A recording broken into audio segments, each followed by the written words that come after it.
Welcome back to the Real Talk Podcast, Quick Takes. I'm joined here by John Lennon. I hate you. I'm Neo from The Matrix. He came down in his sunglasses, and I was just like, what are you doing? I wonder what movie I'm going to talk about. Yeah, I wonder what movie you watched. Just in case you guys are new to I our watched channel. Spider-Man. No, I'm just kidding. You kind of look like Doc Ock. In case you're new to our channel and you don't know what this is, these are quick takes. Pretty much, I watched a movie this week that Neves has never seen, and he watched a movie that I've never seen, and we're just gonna pitch it to each other. So Neves, what did you watch this week? I watched this film called The Matrix. You really had to do that? Shut up. The Matrix. Resurrections. Or Reloaded. Or is it Revolution? Resurrection. It's the Resurrection one, right? Yeah. Okay. 'Cause You there's bitched about it on the I podcast did. so much. Matrix Resurrections. This is the fourth installment in the Matrix franchise. Yep. Are you familiar with the Matrix films? Have you seen any of them? I've seen the first one. I've Okay. seen bits and pieces of the second one. I haven't seen the third one. Okay.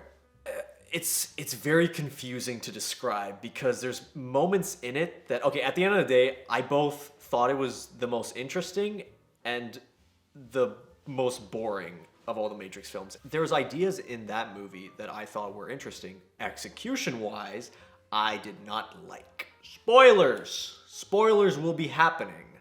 Okay, so I'm gonna... yeah, exactly. Spoilers! I'm gonna put that in. Cars spoiler. Anyways, so Thomas Anderson, he is a game developer, and he develops these games called The Matrix. Oh, that's a little familiar. He makes 3 of them, actually. And Warner Brothers wants him to develop a 4th one. Warner Brothers. Yep, they mentioned Warner Brothers. And so he's like, I don't know if I should make this game, because this seems too meta for me, you know what I mean? So he meets up with Trinity. Oh, not Trinity, Tiffany. So it's based off of her character in the game. So they were like making it so that the first 3 Matrixes were games that he made. Yes, they even used footage from those 3 movies, and they said that it's the game. A bunch of stuff happens. I don't want to talk too long about it, but at the end of the day, he goes into the Matrix, and they're like, well, where's Trinity?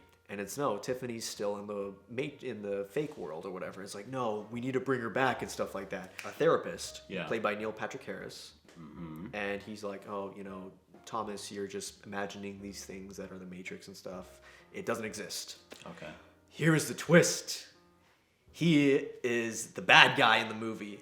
It's always the therapist. Dun dun dun! Dun dun dun! So they take him down and they do a lot of action, which is terrible. Actually, yeah, the action's terrible in this. It's really bad. The one thing I will say is that execution is vital. This is a poorly made film, I think. I don't know if that was intentional. What was the budget? It was like almost 200 million. Holy shit balls! And it just looks bad. It looks cheap. And like compared to the 3 movies prior, those look cinematic. Like there's moments in it where, even though I'm not a huge fan of those movies, they look like they're epic. Epic in scale. It's like, whoa. And this, it's just kind of like lens blur. It's like, and then Neo does his like move. It's like, so yeah. Would you recommend it to me? No. Did you like The Matrix, the first one? I liked the first one. Yeah, then don't watch this one. Oh my god. Don't watch it. First 3 Matrixes, 10 out of 10 movies, let's say. Where does this fall from 0 to 10? Oh, if I'm ranking all of them at 10, even though I wouldn't? Yeah, even if you wouldn't. Okay, well, Matrix Resurrections, if all the 3 are considered 10 out of 10s, this would be like a 5. Really, just an average movie. Like, it really comes down to like style and the way it's executed, the dialogue and everything. It's so on the nose at times. Don't watch this. Save your money, save your save your time. Damn. Don't watch Matrix 4. All right, noted. Josh, what did you watch today? I got the good one. I watched The Last Duel. Dang.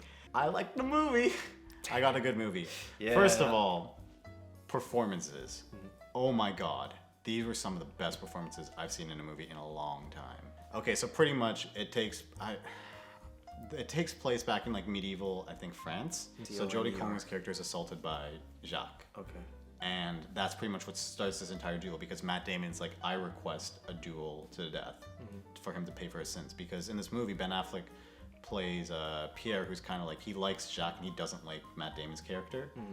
And so Matt Damon just has no power, and so he's like, this is not going to be taken seriously because this is medieval England. Women have no rights. No one's taking her words seriously, which is just heartbreaking to see in the movie. So he's like, I request a duel to the death, which is why it's called the Last Duel, because it's one of the last duels to the death that ever occurred. Wow. That's where the name came from. It's separated into 3 chapters. The truth according to Matt Damon's character, the truth according to Jack's character, Adam Driver's character, and then the truth according to, what was your name again? Jodie Comer. Jodie Comer. It's interesting when you see these 3 perspectives. It kind of gets a little annoying because it makes the movie a lot longer. I wouldn't say it needs to be shorter. I think it's actually a good movie where it is. But it does make the movie pretty long because you're seeing pretty much the same events, but there are small tweaks. So it's interesting how they use the different perspectives, you know, because each character is the main character. Like, they see themselves as the hero. It's kind of similar to, like, you're the hero of your own life. You're the hero of your story. It was hard to watch this movie. This is not a movie for children. This is not a movie for youth. This is a movie for, like, mature audiences. I felt super uncomfortable watching it. I almost stopped watching it. I think I did pause it for a bit. It was disgusting to watch. Nobody believed Marguerite because she's a woman. It was hard for me to watch. I think one of the most disgusting lines I heard in the movie was when she tells him about the assault. And Matt Damon's reaction is not, can this man not do more evil? He makes it about himself. He's like, can he not do more evil to me? Because to him, he basically took his property again.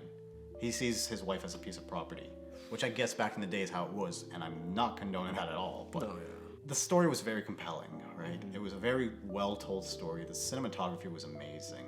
I don't think there was any green screens used. It was fantastically shot. The set pieces, amazing. Costumes, fantastic. Matt Damon has a mullet. Damn. And I started watching it like, mullet! But then I was watching with the mullet for an hour and a half after that, so I was like, okay, fine, you can have your mullet. Affleck's got that weird beard thing too. Oh my god, he was his costume was so bad. I don't know why I could see parts of his brown hair through his blonde, and I was like, why did they go so hard with everything else except for Pierre? It's a very powerful movie. It's very powerful. Damn. From an effects perspective, fantastic. Like the action was amazing. Just a really solid movie. I'm not gonna rewatch. It's gonna take me a while to rewatch this again. Yeah. But I will rewatch it. Yeah. I highly recommend this to you. I highly recommend this to our viewers. You know, it's a great movie. What are your thoughts? I'm hooked. How would you rate this? Like, just to oh my god, from there. I'd say this is a solid 8.5 out of 10. Nice. And I'm very strict with how I rank my movies. Good stuff. I will definitely be watching it. Yeah, he's gonna watch this right after we film. With all that being said, those are our takes on The Last Duel and Matrix Resurrections. I know it's it's forgettable. I'm gonna watch Last Duel. Do not watch Matrix 4. But I highly recommend The Last Duel. You need to be in the right mood for it, though. Don't watch it with your kids. Don't watch it. This is not a family. Watch the movie. With that being said, I don't know how to end off here. Just watch these movies. Give us a like if you enjoyed the episode. Subscribe if you want to see more of us talking like idiots. And with that, I guess we'll talk to you guys next time. Peace out.